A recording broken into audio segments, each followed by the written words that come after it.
This is How to Watch The Cosby Show in the 21st Century. It's been about a year ago since Bill Cosby was sentenced 3 to 10 years for sexual battery against Andrea Constand. He's 82 years old and was once upon a time revered as America's dad. Now he's going to spend what could very easily be the rest of his life in prison. The court of Black American opinion has made its ruling. Many, if not most of us, see this as some sort of miscarriage of justice. I've heard it all from, he's an old man, they could have at least put him on house arrest, to, why did they wait so long to put him away, to, Becky with the bad allegations strikes again, even to, Bill Cosby is completely innocent, period. I've come to blows with some people over this. I've heard the argument that many, if not most of the accusers, engaged in consensual, even transactional sex, a little quid pro quo with Cosby. Plus, these women were no angels themselves. They did know he was married to Camille, right? I've countered, however, that no woman, no matter how DTF she may be, consents to being drugged, violated, and stripped of her agency. And there's also the possibility, however remote it may actually be, that these women were truly naive in their dalliances with Cosby. They truly thought they were participating in perhaps some protracted, idiosyncratic audition to play a pregnant lady on The Cosby Show, an audition that, in these allegations, went horribly awry. Still, if there's even the possibility that one woman was sexually assaulted by Bill Cosby, then that's worth the hell he's going to pay in the sunset of his life, no matter her age, race, intent, or circumstances. Simply put, it's a heinous crime to rape anybody, and nobody should be allowed a pass for it, no matter how rich, no matter how powerful, no matter how respected. Cosby's gone to prison, but when you think about it, he's only being punished for one count of sexual assault. If any of the other allegations are true, then he's already gotten away with those crimes, and if his accusers were in fact telling the truth, he's still gotten away with more than he's actually been convicted for. So, in short, I have no sympathy for Bill Cosby. I do, however, grieve the tarnished legacy of the once-beloved Cosby Show, and that's what this video is really about. Anyone who hasn't been completely put off by my disavowal of Bill Cosby, thanks for sticking around, because here is where I'd like to look back with awe, wonder, and appreciation for Cosby's art, particularly his work as a gifted comedian and, from 1984 to 1992, The Cosby Show, his representation of loving, patient, and decent fatherhood. I may be feeling some kind of way about Bill Cosby, but I will never stop loving The Cosby Show. So let's jump right in, shall we? The sad news is that many people have decided they are unable or unwilling to separate the creator from his creation. Bill Cosby is now a convicted felon. Thus, many viewers believe that his work is no longer worthy of visitation, enjoyment, or acclaim.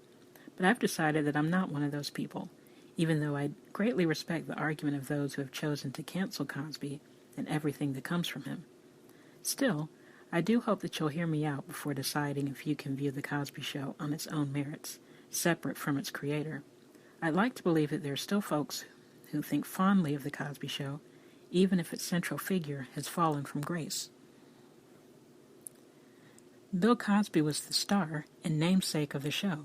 However, lest we forget, The Cosby Show was an ensemble effort, made magnificent by Cosby's television family, including Felicia Rashad, as his glamorous, nurturing, yet no-nonsense attorney wife, Claire Huxtable, along with Sabrina LaBeouf, Lisa Bonet, Malcolm Jamal Warner, Tempest Bledsoe, Keisha Knight Pulliam, and Jeffrey Owens as the Huxtable kids and son-in-law. Seasons 7 through 8 cast members, Joseph C. Phillips and Erica Alexander, were also great as in-law and extended family. I cannot, in fairness, exclude Raven Simone from my shout-outs, but I kind of wish I could, because I consider the addition of her character Olivia as a pivotal signifier, if not a cause, of The Cosby Show's decline in its latter seasons. But that's not really Raven Simone's fault. She was just a kid at the time. Still, I'm planning a whole video on that, the Olivia years, as I refer to them as. But I digress. Over the course of 8 years, we witnessed a television family that was both wholesome, a welcome throwback to the nuclear TV family of old, and a progressive, groundbreaking on-screen representation of a strong black family. Detractors often claim that The Cosby Show was unrealistic in its portrayal of a perfect, upper-middle-class black family, seemingly immune to the cares of black America in the late 20th century. It's an argument that I find understandable, yet misguided. The nature of the TV family since television's inception was, if not photorealistic, at least aspirational. Nobody was as pristine as the Cleavers, for example, but they were families that represented wholesomeness, optimism, togetherness, and love. Now, thanks to the ensemble of talented actors in The Cosby Show, there is a black family in that mix, the Huxtables of Brooklyn, living in a congenial melting pot. 10 Stigwood Avenue was the gorgeous family brownstone that people loved to visit and, to Cliff Huxtable's consternation, never wanted to leave. So the Huxtables didn't resemble most people's reality, but perhaps that was by design, making the Huxtables inspirational, not just in their material prosperity, but also in their prosperity of love and laughter. The Cosby Show, in my opinion, was one of the final representations of aspirational family life in the 20th century. You can disagree with me in the comments if another family comes to mind, even though, now that I think of it, I remember the Keatons, the Seavers, the Tanners, the Winslows, and the Bankses. Okay, I guess I just deflated my assertion there. I guess what I mean to say is that the Huxtables were my favorite, at least. Still, as the 80s gave way to the 90s, times really were changing. Emphasis and public favor shifted from the perfect family once and for all, with the advent of shows like Roseanne, starring another fallen comedy icon, Roseanne Barr, Married with Children, whose working title was, I think, actually, Not the Cosbys, and The Simpsons, which became a head-to-head competitor against The Cosby Show during Cosby's 7th season. These were shows that were brash, bold, controversial, and were considered more realistic, or at least more relatable or accessible. Even the jaundiced yellow, bug-eyed, animated Simpson family was. They didn't get along with each other as well as the Huxtables. They weren't as successful, beautiful, educated, or aspirational. In fact, 90s sitcoms began to veer away from family life altogether, as shows like Martin, Living Single, Friends, Seinfeld, The Drew Carey Show, etc., began to take off. In the late 20th century, Friends became the new family. To be fair, though, there were still family shows, even those centered on black families like The Fresh Prince of Bel-Air and Family Matters, the latter of which, however, was ceded to an outsider character, Steve Urkel, who drew most of the attention away from the actual family dynamic, with his gimmicky catchphrases, admittedly impressive slapstick, and his blithely obnoxious rapport with the Winslow family, especially its patriarch.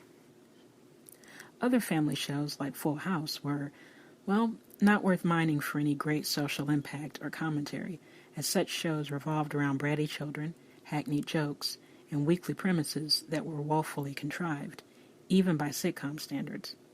Admittedly, like most tweens in the late 80s, early 90s, I'd watched TGIF on ABC. I also watched Married with Children, and obviously The Simpsons on Fox. In fact, in binge-watching seasons 7 and 8 of The Cosby Show, I stumbled across episodes I had never actually seen before. Upon watching them on DVD, it occurred to me that I was probably watching The Simpsons when the episode originally aired. I do remember flipping back to the series finale of the show, however, watching Theo graduate from college, and getting misty as Cliff and Claire dance off the set in the final scene.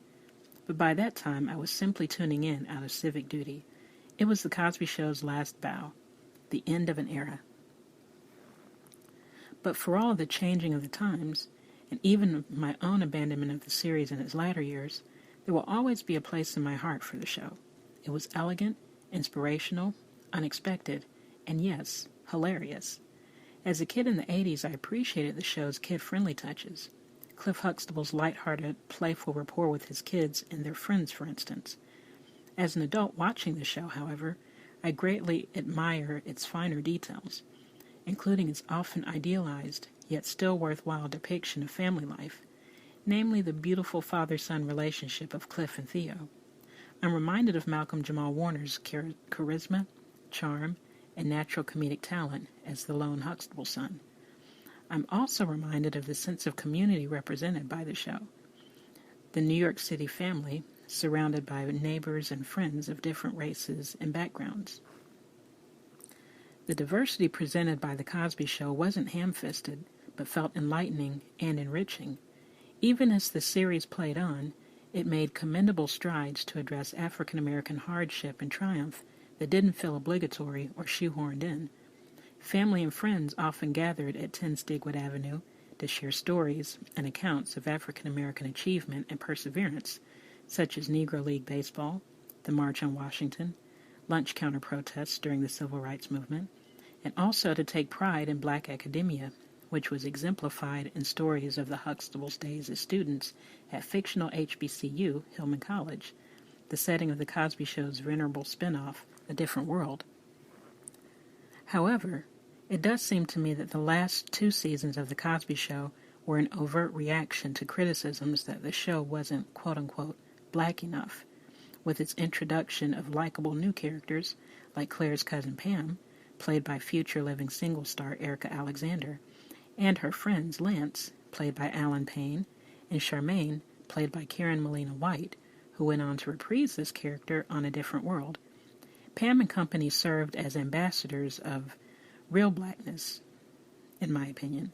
I appreciated them, but I did find their presence to be a bit of pandering to the show's detractors.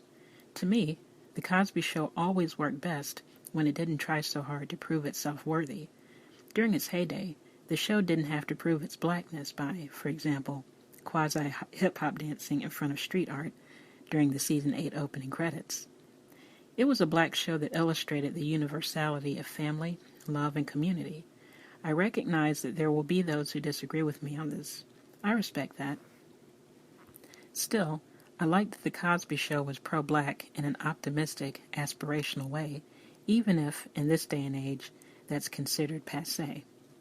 My goal in this video essay is to encourage people to keep a place in their hearts for The Cosby Show.